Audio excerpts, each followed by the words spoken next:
বন্ধুরা, welcome back to my channel. আমার চ্যানেলে আপনাদের সবাইকে স্বাগত। আশা করি আপনারা সবাই ভালো আছেন। আজকের রেসিপি হলো মেটে আলু দিয়ে দেশি কাতলা মাছের ঝোল। দেশি কাতলা মাছের ঝোল রান্না করতে, মেটে আলু দিয়ে রান্না করতে কীভাবে রান্না করছি আমি আপনাদের সাথে ভিডিওটা শেয়ার করলাম। ভিডিওটা যদি ভালো লাগে লাইক, কমেন্ট, সাবস্ক্রাইব, শেয়ার অবশ্যই করবেন। আর কমেন্টে জানাবেন যে আজকের ভিডিওটা আপনাদের সবার কেমন লাগলো। আলুর ওপরের ফল হয় গাছের ঝোলে, এইগুলো দিয়ে আমি কাতলা মাছের ঝোল করবো। এই যে কেটে নিয়েছি, এবার ভালো করে ধুয়ে নেব।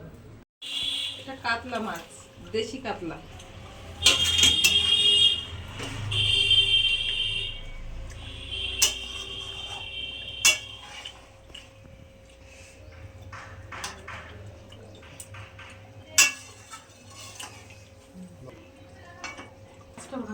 হয়ে গেছে মেটে আলুর ফল।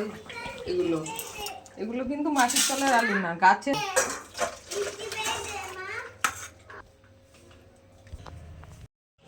হ্যালো বন্ধুরা, welcome back to my channel. আমার চ্যানেলে আপনাদের সবাইকে স্বাগত। আশা করি আপনারা সবাই ভালো আছেন। আজ আমাদের বাড়ি রান্না হয়েছে